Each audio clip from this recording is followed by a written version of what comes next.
If you feel like you need to gatekeep an original experience because of the trend, I don't know, to me, it's a clear sign that you maybe should be trying new things, revamping your structure. Pictures are, I guess, are just very deceiving.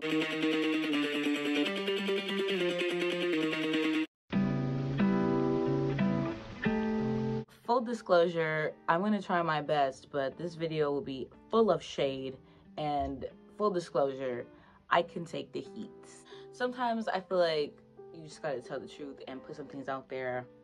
Afropunk was not what I expected, to say the least. When I first found Afropunk, I was 10 years old. I am currently 22, going to be 23 in 2024. And I just remember pinning it and just seeing these like beautiful Black people in colors, Black people in patterns, Black people with different hair textures and hairstyles, looking happy, different makeup, stuff that wasn't necessarily mainstream for the Black community at that time. And it is just now starting to be a mainstream thing in society. Dressing how you want, dressing kind of otherly, dressing extraterrestrial, superhero-esque, whatever. I think it's just very common now to like cosplay and be yourself. We're integrating it more into society, so where even if you don't accept it, you're going to be seeing it. And Afropunk was supposed to be this space where almost like only people who did that in the Black community specifically could come there once a year in the summer for 3 days, a 3-day weekend or a 2-day weekend, and enjoy an art festival. It's supposed to be an art show, an art festival with popular, it started with local Black artists from Brooklyn and from New York, but now it's just popular Black artists, but most of them still be from Brooklyn that come to perform. After doing my research, I did look up and see Afropunk used to be free with a $5 donation, and then after a while it slowly just started to build up. And for those of you who want to know, the ticket for the full day weekend was $150 before tax. So after taxes and everything, it was around $170 or $180. And obviously you need to be there like the whole day in order to get your money's worth of experience, because even with what's on the flyer, it's like, and with it being a festival, like, you know that there's not going to be very many places to sit, and you know, not very much to do after a while you're waiting in between. You know, you're just supposed to be networking and mingling, which is great, but there wasn't very many resources there to do that, which I don't know what could have been done. Maybe, I mean, I do know, but it's not my festival. But I do think that it was expensive for what it originally used to be. That is because of like, almost like, it felt like they were like gatekeeping what it meant to be a Black artist. If you feel like you need to gatekeep an original experience because of the trends and everything, I don't know, to me it's a clear sign that you maybe should be trying new things, revamping your structure. And it was just not giving that. It was giving like old school, very like traditional, in the sense where like, we know what we doing, we not gonna change it up, you don't know how this is done, you don't know what we do. It was just really disappointing, because pictures are, I guess, are just very deceiving sometimes.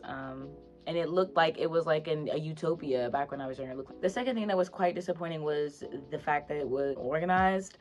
And that touches back on my original point about the price point, because if I am paying $75 per day for a 2-day festival, I am thinking that we are going to, you know, have a system of things like that flow, especially with this being over a decade old for a conference or a festival. They were saying that they were going to mail out our wristbands, which were not wristbands, they were ribbons, because that way you could like take it on and off. I did appreciate that, because it's like, okay, sustainability, whatever. But the first day that we got there, my friend and I, we didn't even end up getting there till like the end of the day, the first day, and no wristbands. All they did was check like the phone to see if you like bought your ticket, and then you just walked in. Cool, like, okay, like. And then when I get in there, I'm like, we in New York, right? So I'm thinking like, this is for the artsy fartsy, this is for the bougetto, like this is for the people who understand. Why was there like no plant-based options, or like no, just like if you don't eat meat for any reason, it could be your culture. Like there's a lot of Muslim people, like Muslim black people in New York, in Brooklyn. There was just, it was, I don't know, I love the food options, but like I couldn't eat anything, so all I could do is drink either a $5 or really expensive soft drink or juice, or, you know, I'm gonna just get alcohol. So me and my friend had to leave the festival to eat. And if you're not from Brooklyn, you know, you gotta, it's supposed to be a fun experience, but with everything that was going on, it was just not. It ended up being like an extra task to add on to our responsibilities for the day. Accessibility was like, there was literally nowhere to sit. Like people were quite literally sitting on the ground. Like I know that we're supposed to sit on the ground. Trust me, I don't know what else I'm supposed to expect. I don't want to sound like I'm being bougie, but like if you're going to have a place where you're like, it's in concrete, like majority of the place was concrete, there was no grass,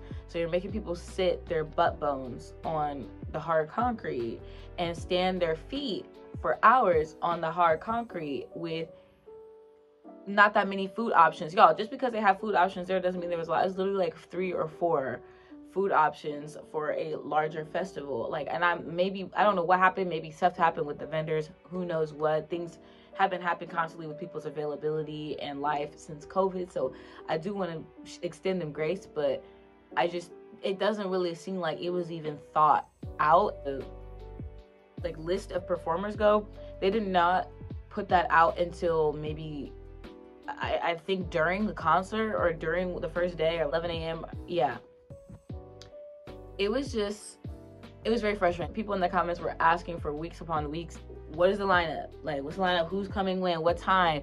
Like, because, you know, not everybody is coming from New York. People want to plan. Even if you don't know, I feel like you need to keep people updated. And they were being very vague. They would post a video being like, oh, you know, y'all about to be so excited. It's going to be lit. You already know what's going down. Afropunk from 2 years ago.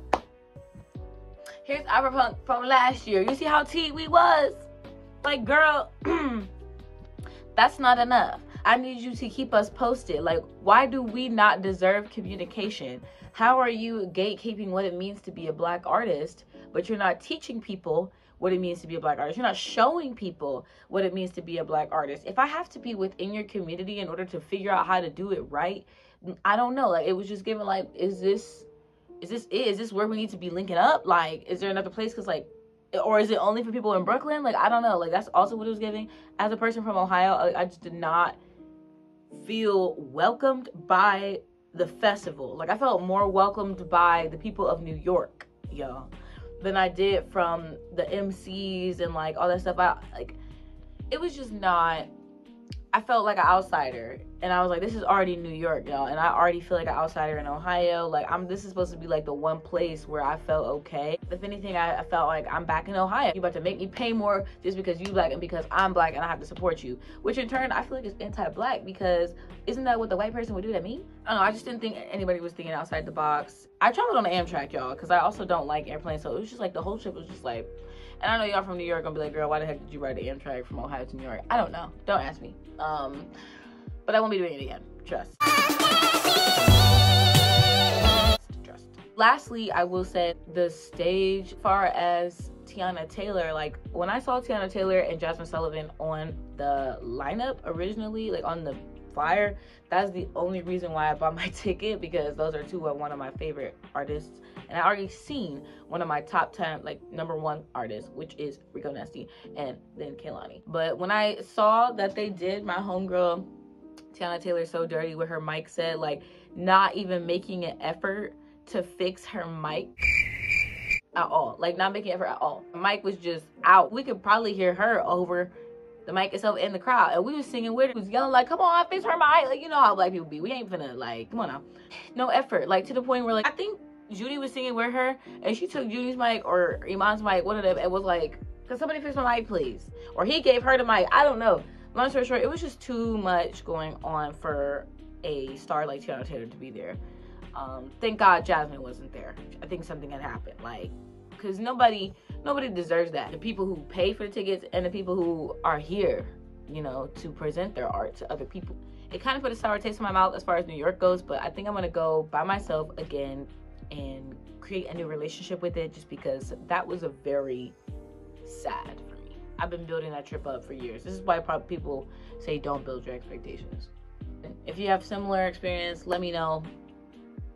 Love y'all. Bye.